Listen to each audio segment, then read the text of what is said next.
In this video, we're going to talk about 4 ways in which a narcissist can destroy your mental health. But first, I want to tell you a story about when I was in a narcissistic relationship and what I did about it. I'd been in a relationship with Jessica for 3 years and I loved her deeply. However, I couldn't shake the feeling that something was off in the relationship.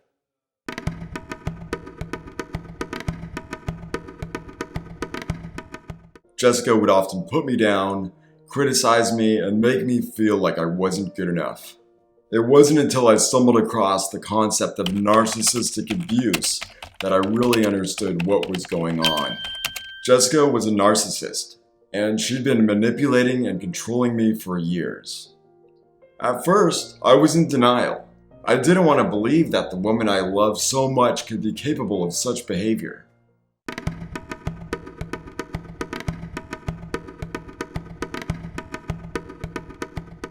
But as I did more research, talked to family and friends, I realized that it was true.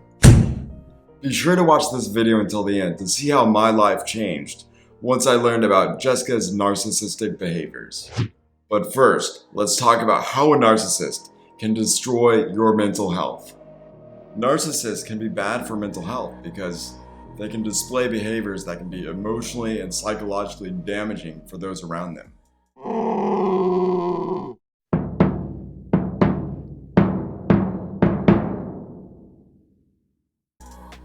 Here are a few reasons why. Narcissists often manipulate and control others around them to get what they want.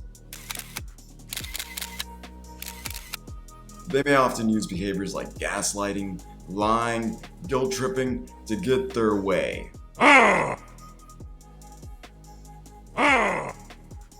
Which can often leave their partner feeling confused, anxious, or even paranoid.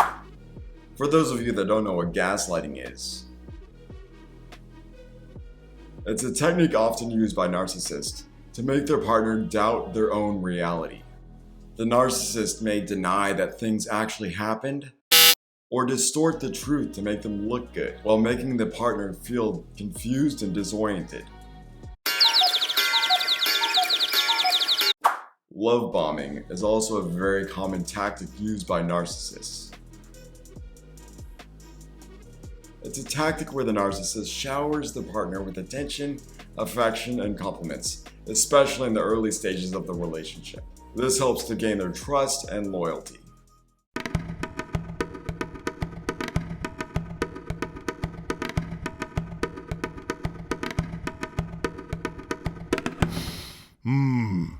Another tactic used by narcissists is triangulation. This is a technique where the narcissist brings in another person, such as an ex or a friend, to create jealousy and gain more control over the partner.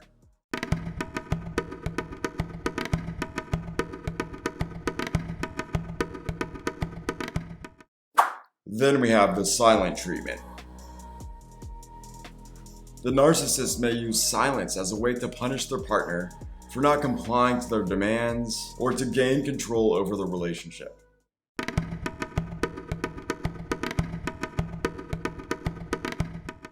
Then we have blame shifting. Narcissists often refuse to take responsibility for their own actions and often blame others for their own problems.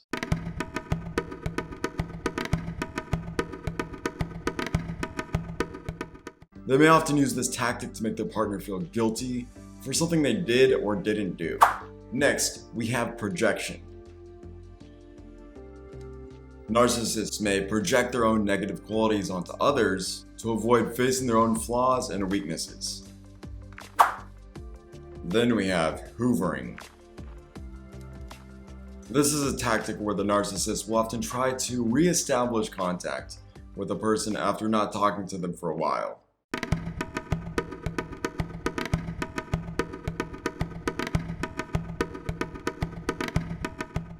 They often use promises, flattery, and emotional manipulation to regain control. It's important to remember that these tactics may be subtle and aren't always easy to recognize. If you think you might be a victim of narcissistic manipulation, it's important to get help from a trusted friend, family member, or mental health professional. Narcissists tend to lack empathy. This means they have a hard time understanding or caring about other people's feelings.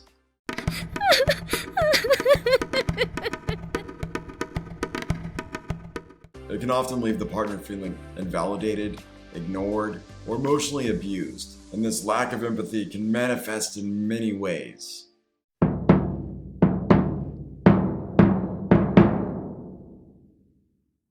Here are some examples.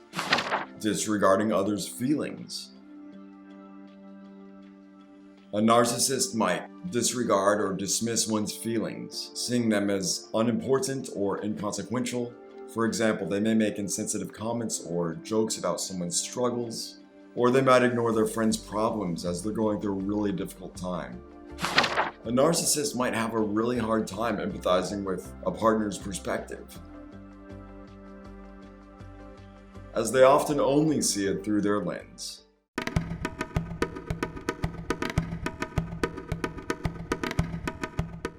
They might dismiss or minimize their partner's experiences, or fail to understand why someone might feel a certain way.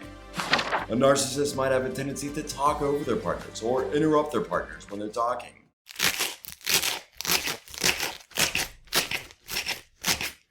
This is because they're more interested in sharing their own thoughts and opinions as opposed to listening to others. They may disregard others' contributions to the conversation or redirect the conversation back to themselves. A narcissist might manipulate or exploit their partner for personal gain without regard to the harm it might cause their partner.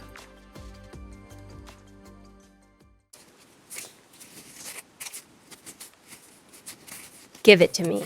For example, they might lie or deceive to get what they want, I smell a rat. or take advantage of others' connections or resources without showing anything in return. The next one, showing little care for others' well-being. A narcissist may show little concern for their partner's well-being.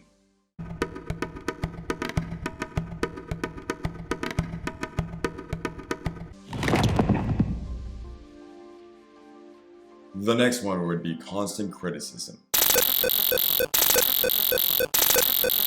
Narcissists often criticize or belittle their partners to make themselves feel better.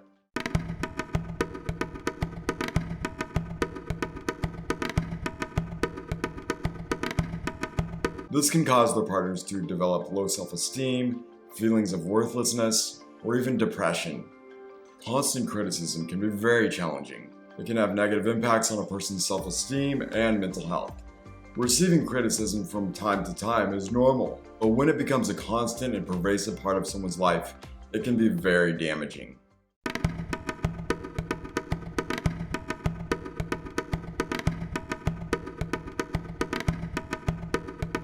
Being constantly criticized can make a person feel undervalued, unworthy, and not good enough. It can lead to feelings of anxiety, depression, and low self-esteem, and it can contribute to many other mental health problems. If you're facing constant criticism, make sure to get help and take care of your mental health. Start by acknowledging your feelings and recognize that constant criticism is not a reflection of your worth as a person. Get support from trusted friends, family members, or a mental health professional. I can't emphasize this enough. It's important to set boundaries with a narcissist who is criticizing you and try to communicate your needs in a calm, assertive way.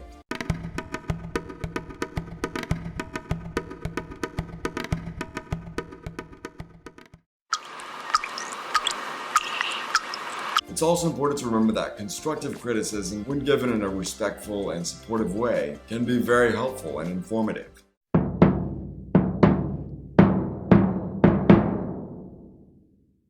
So it's important to differentiate between constructive criticism and constant negative criticism. Here are some examples of what constant criticism may look like. The narcissist may constantly criticize their partner, often making hurtful comments about their intelligence, abilities, or appearance.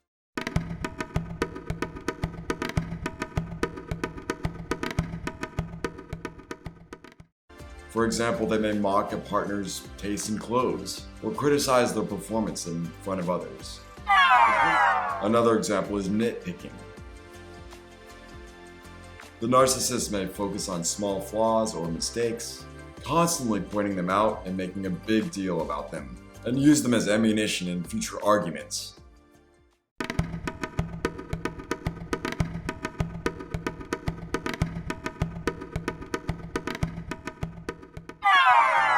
Another example is insults.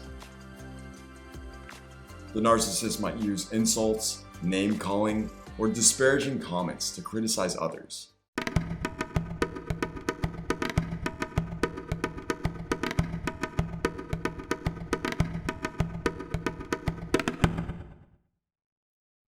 They may call someone stupid, lazy, or incompetent and use these labels to exert control over them.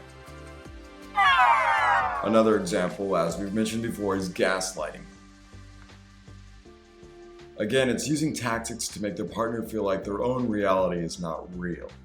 For example, they may deny doing something or saying something hurtful.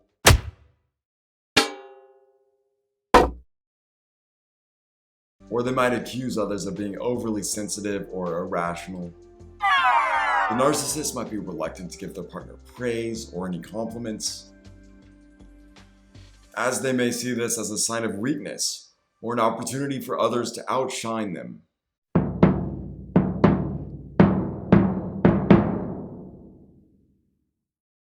Some examples of constant criticism from a narcissist include constantly criticizing their partner's appearance or constantly criticizing their achievements.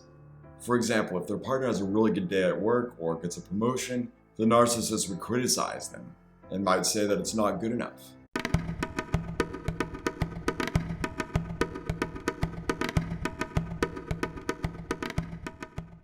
Or belittle them and nitpick at their progress, making the partner feel inadequate or not deserving.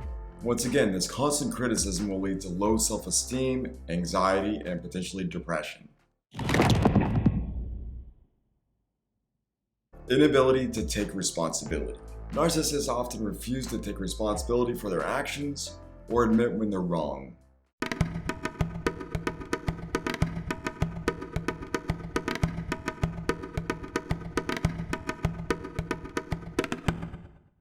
This can leave their partner feeling helpless and frustrated, as they feel like they're constantly having to clean up the narcissist's messes. Imagine a scenario where a narcissist and their partner are planning a vacation, but the partner has an extremely heavy workload and doesn't have enough time to work on planning the vacation as they'd like. So instead of completely planning it out, they kind of wing a few things, and the narcissist doesn't really have any desire to help out. However, the narcissist blames the partner for not working on the vacation as much as they should have, and makes them feel guilty.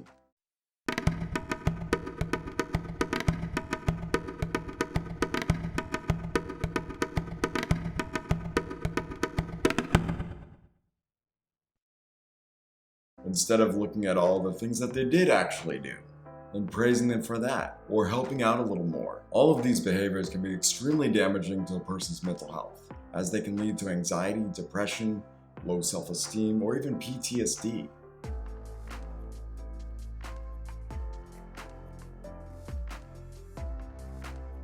It's important to recognize the signs of narcissism to protect yourself. This can mean setting boundaries, seeking therapy, or cutting ties with a narcissist altogether.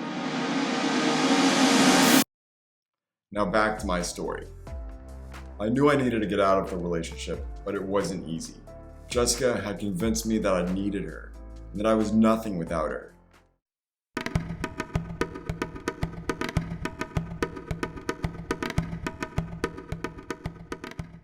I struggled with feelings of shame and embarrassment, feeling like I'd somehow allowed myself to be treated this way. But with the help of a therapist who specialized in narcissistic abuse, I started to build my self-esteem and confidence. I learned about the tactics narcissists use to control their partners and started to recognize them in my own relationship. Slowly but surely, I started to distance myself from Jessica. I started setting boundaries and stood up for myself when she tried to put me down. I also started to build up a support system of friends and family who helped me through this process. Eventually, I was able to break free from Jessica's grip. It wasn't easy, and I struggled with emotional scars from the relationship, but I knew I had done the right thing for myself. Today, I'm living a happy and fulfilling life. I learned to trust myself and my instincts, and I'm grateful for the experience, even though it was painful. I hope that by sharing my story, I can help others and let them know that there is a way out.